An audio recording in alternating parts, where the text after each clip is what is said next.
Hey, look at this. Just came back from the mailbox and look what came in today. Oh yeah. That's the 610 Pro Mac that I've been working on. That's the new cylinder jug. Let's open this up and see how it looks.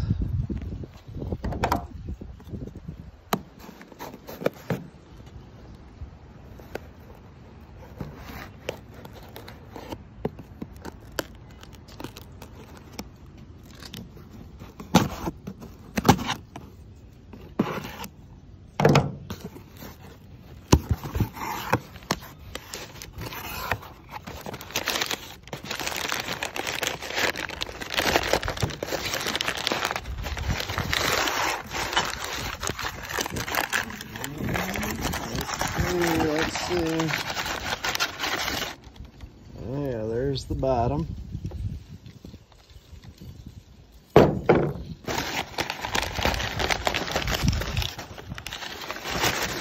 Let's see what we got for the top.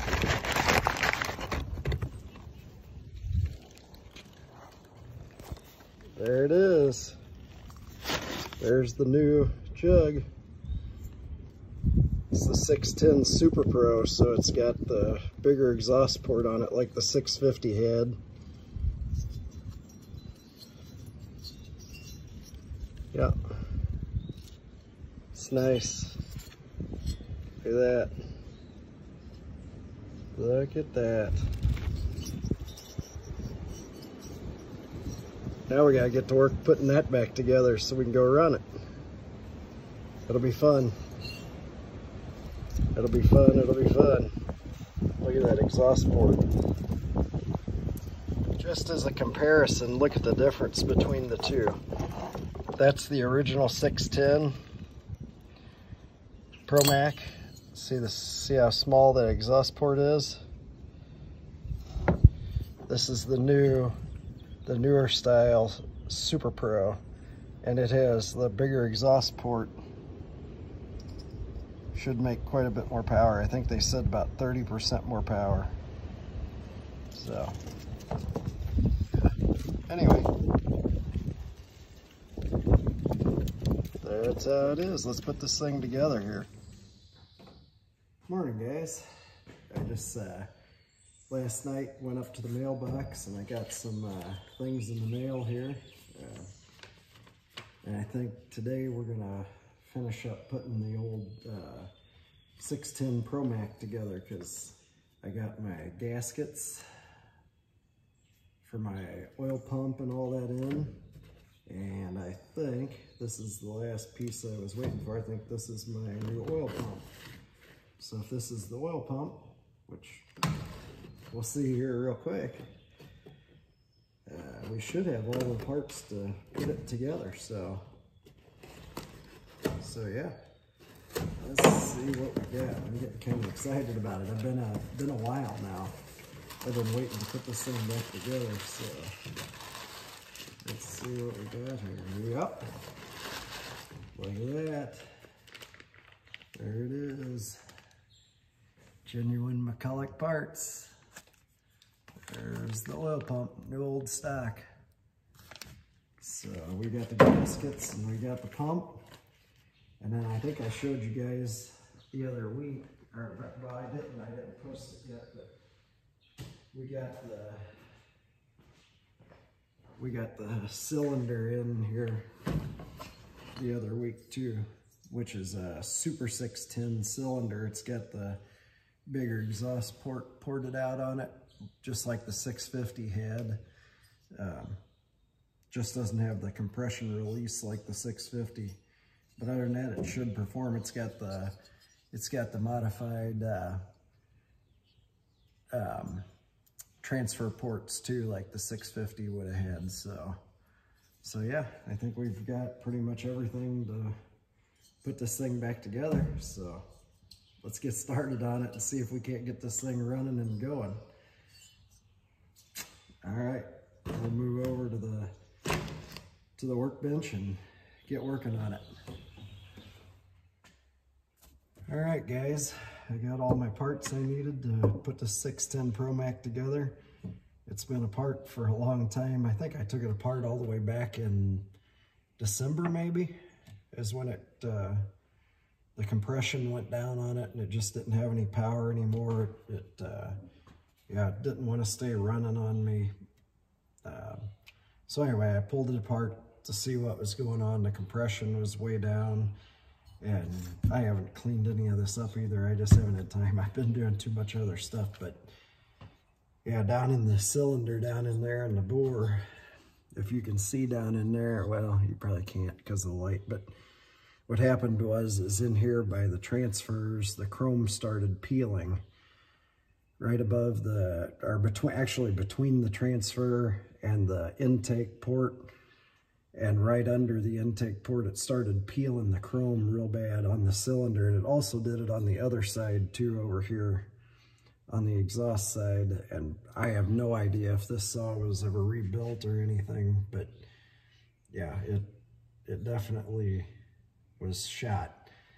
The good news is that this piston, it just barely scored it. So I'm just going to take a little sandpaper to the skirts of the piston, real light sandpaper, and that'll come right out, and that piston will be reusable. And the rings are all still good. I've spun them around, looked at all of them. They're all still, yeah, it's got the double ring. So yeah, and they're both good. So anyway, we can reuse that. The bearings feel good in it, so I think we're all good there. And again, I'm no mechanic. I just mess around with this stuff. I've kind of been messing around with mechanical stuff and playing around with things pretty much since I was a kid, but I am definitely by no means a trained mechanic of any kind. So this is just me playing around with stuff.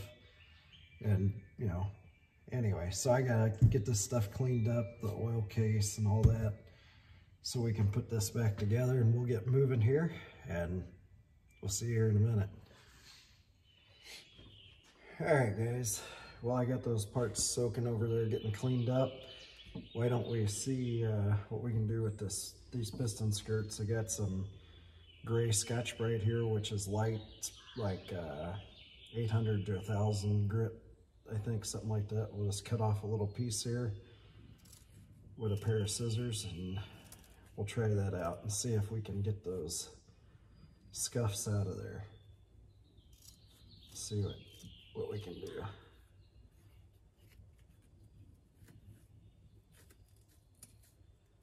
There we go. Throw that over to the side there. Get me a drink of coffee first.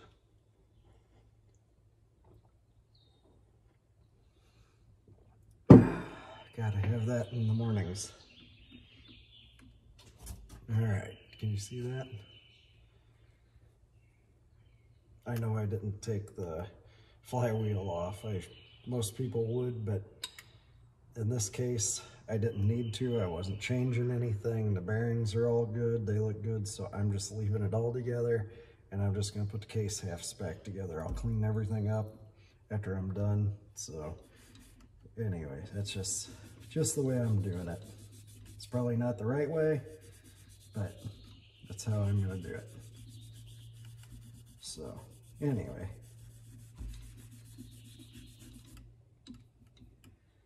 yeah, it's cleaning up pretty nicely.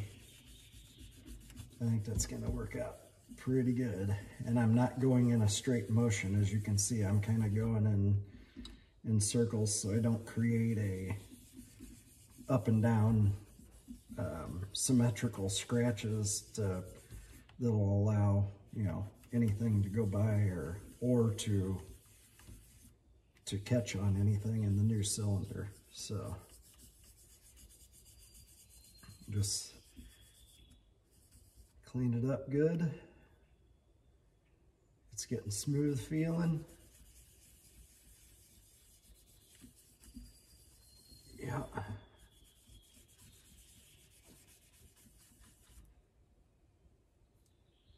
Anyway, hope you guys are having a good day. It's a beautiful Friday here. I probably should be outside taking care of stuff out there, but I was just excited because I finally got all the parts in to put this old thing back together. Like I said, it's been apart for quite a while now, so it's not like I don't have other saws to run, but I just, you know, I like these old 610s. And this particular saw was actually the first 610 McCulloch that I ever got. I'd always, just a little backstory, I've always liked the McCulloch saws, and I've always loved the 610 Pro Macs. From the time I was a little kid, my dad would cut wood, and I'd go help him as a little kid. And yeah, he had a old McCulloch 610 Pro Mac way back then, and that's what he always used. And I always loved going to cut wood with him. I loved that saw. Why? I don't know. I was a kid, but it just is carried on. I mean, I've got lots of other saws, from Husqvarna's to Echoes to Old Pioneers to Home Lights. But yeah, I just love those old McCullochs. I don't know. Anyway, that's just a backstory. I used to go help my dad a lot when I was a kid, and that's always what he had. And you know, back in those days, he didn't have a log splitter. He cut wood for our house for heat, and he cut wood for my grandparents for their house, and everything was done by hand. He split, back then, he split everything with a maul, and also with splitting wedges and a sledgehammer. So I don't really do that anymore. I mean, I do use a splitter every once in a while, but I like doing it with axes. I've built a few custom axes myself, and with a good splitting profile on them, and I like to split my own wood. I don't know about you guys, but that's just how I usually do it. If I can split it by hand, I will split it by hand. I only use a splitter if I need to. So if you guys have that kind of experience, or if you have experience with these old saws like this, leave comments and I'd like to hear from you. So anyway, I'm getting this piston here pretty polished up. The skirt's starting to look really good on it. I think it's going to turn out just fine.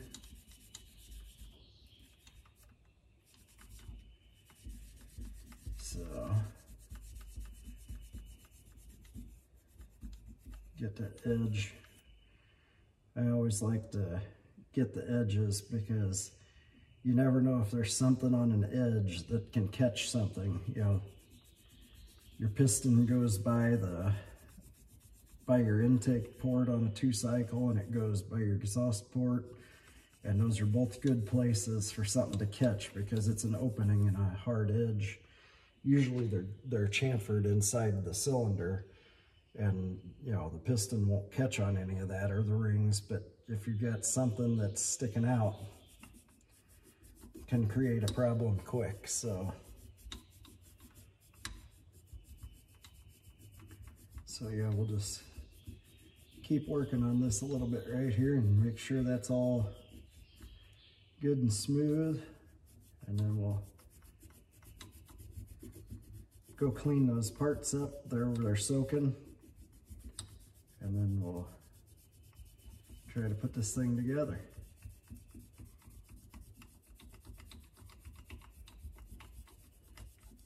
See if we can't get it together and sealed up and maybe run it later today, or if not, hopefully tomorrow. See how it runs.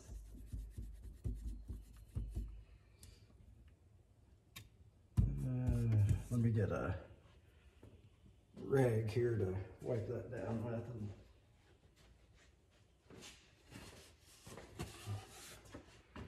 see how we're looking here. There's a little bit of oil left on the piston from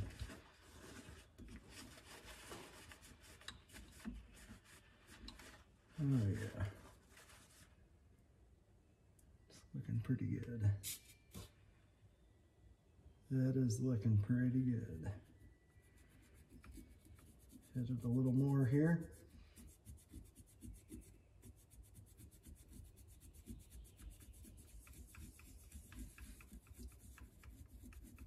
Like I said, especially on those edges, I like to make sure.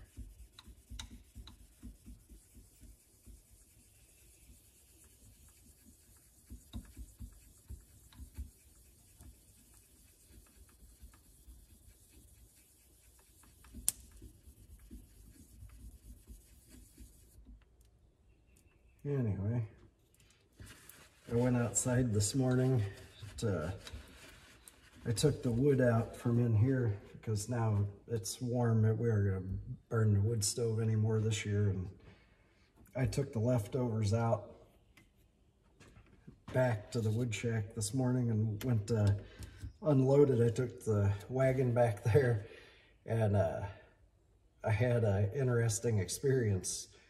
Just in, I think it's been maybe 3 days ago, I was back there working in the woods clearing brush and never saw a thing.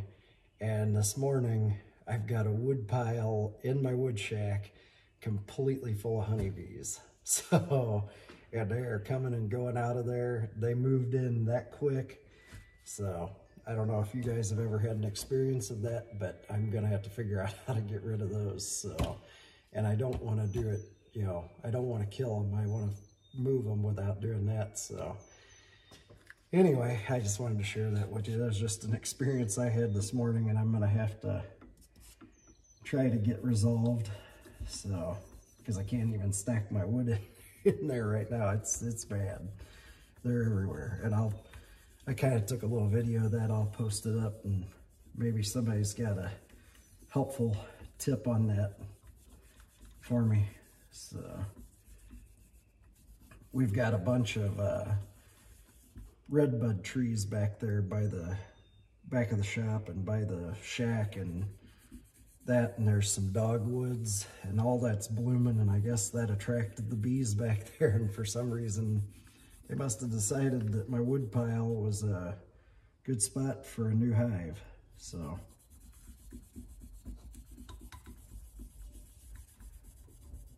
anyway,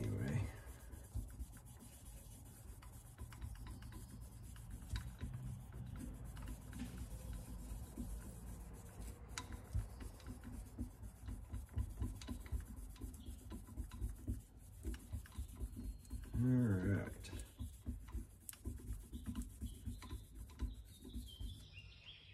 I think that's looking pretty good.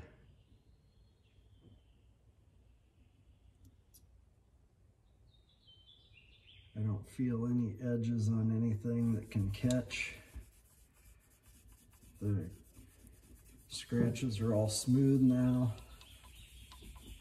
So I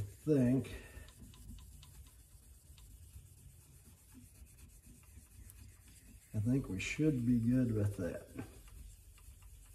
And then we'll put this thing together.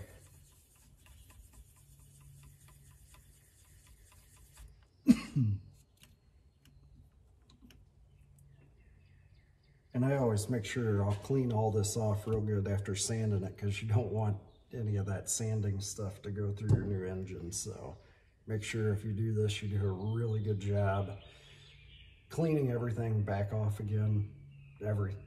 Just everything. Very important. So anyway, I'm gonna do that, go clean those parts that are soaking, and we'll get back and hopefully put this thing together. So anyway, we'll see you in a minute. Just had to show you what kind of day it was outside here today. It's beautiful. Look at this. It's sunny. Everything's in bloom. Just a beautiful spring day here in Missouri. Beautiful, beautiful. Look at all that. Everything. It's crazy. It's been in the upper 70s to low 80s here all week. All right, guys, I got the piston all done. I don't know if you can see that, but now it's all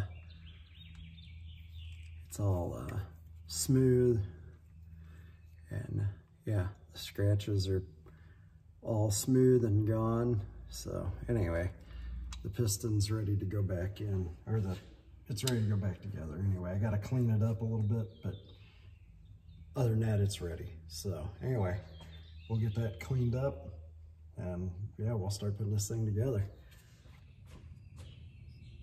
All right, guys, when you go to put your piston together, or put your piston in the cylinder, you'll have 2 pins. You'll have, well, depending on if you have 1 ring or 2 rings, you'll either have 1 pin or 2 pins.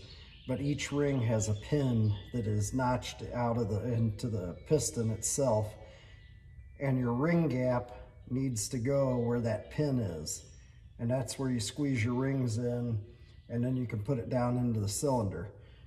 I don't know if you guys can see that or not, but right down in there and there is a pin, and that's where your piston ring gap will sit. Otherwise, your piston rings will be out and they will not compress, and also they will, you know, be too tight in your cylinder bore. It will cause major damage. So, and they'll be able to spin freely. So anyway, that's just a little piece of knowledge there that I wanted to share. So, all right, let's see if we can't get this thing in here. I'm gonna try it without the compressor, but it's probably gonna have to have the compressor to get them in, if I have to imagine. Let's see what we can do here. Yeah, well, nope, it went right in. All right, there we go. All right. Okay, so now we'll clean up my hands here, clean up the hands, because I did oil the cylinder bore and the rings before I put it in. Just a little extra. I didn't need the ring compressors, so we'll wipe that off. Sometimes you need the ring compressor, sometimes it'll go in without. So anyway,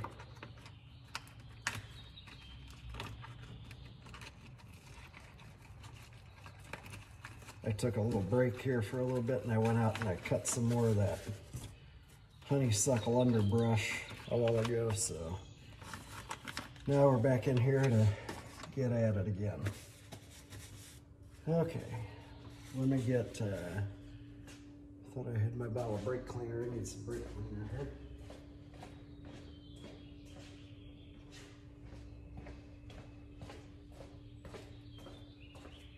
Take a little brake cleaner and we'll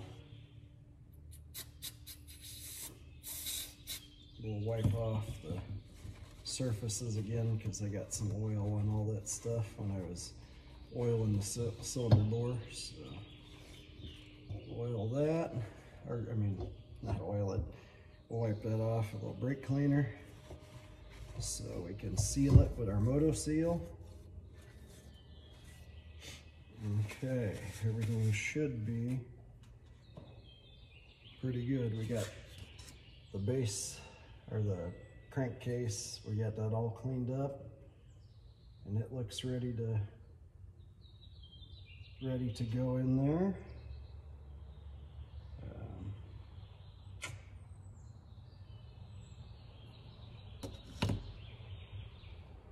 Looks like we are ready here. I think.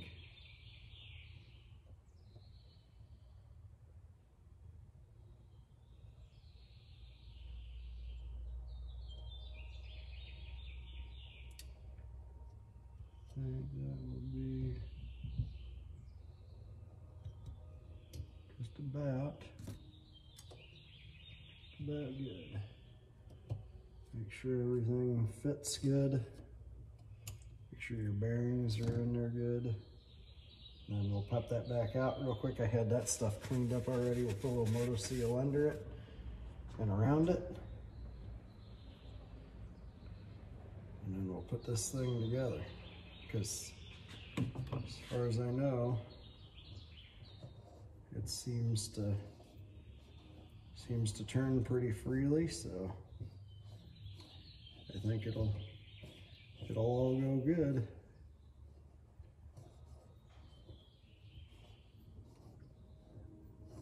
Yep, just working it up and down a couple times, make sure it's all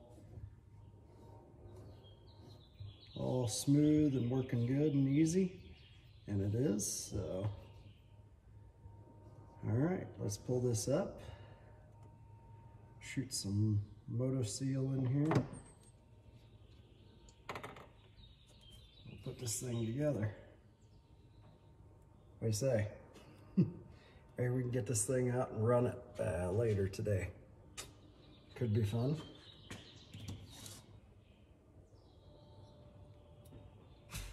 Hopefully you guys are getting to do something fun today. I went and cut some honeysuckle a while ago. That was loads of fun, I can tell you. I'll just set that up there like that. We'll take our Moto Seal. Get it coming out there, and we'll put a little bead of Moto Seal down in here. You don't need to use a whole bunch, just enough to coat it and give it a little bit of a smear around, because otherwise it'll get into your cylinder and you don't want to play that. So just get it good enough to make a little seal down in there.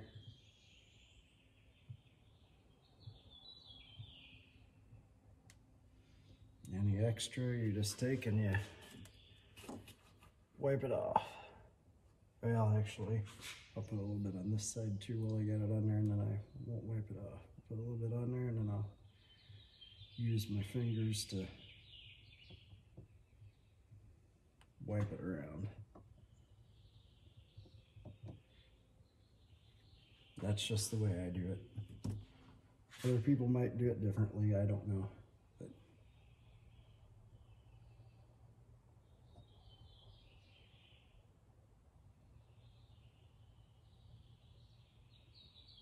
you can give it a little smear around, and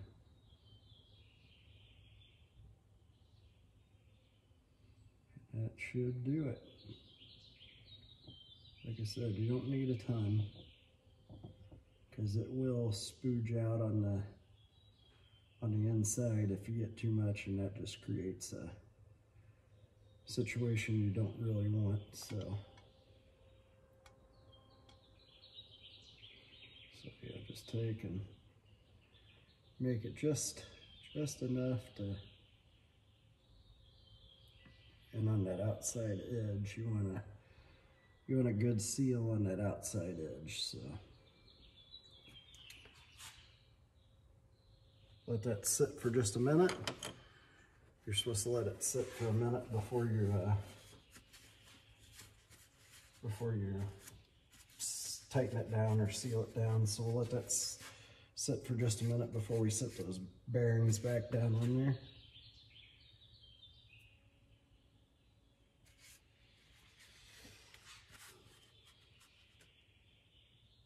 But yeah, that's that simple. It's just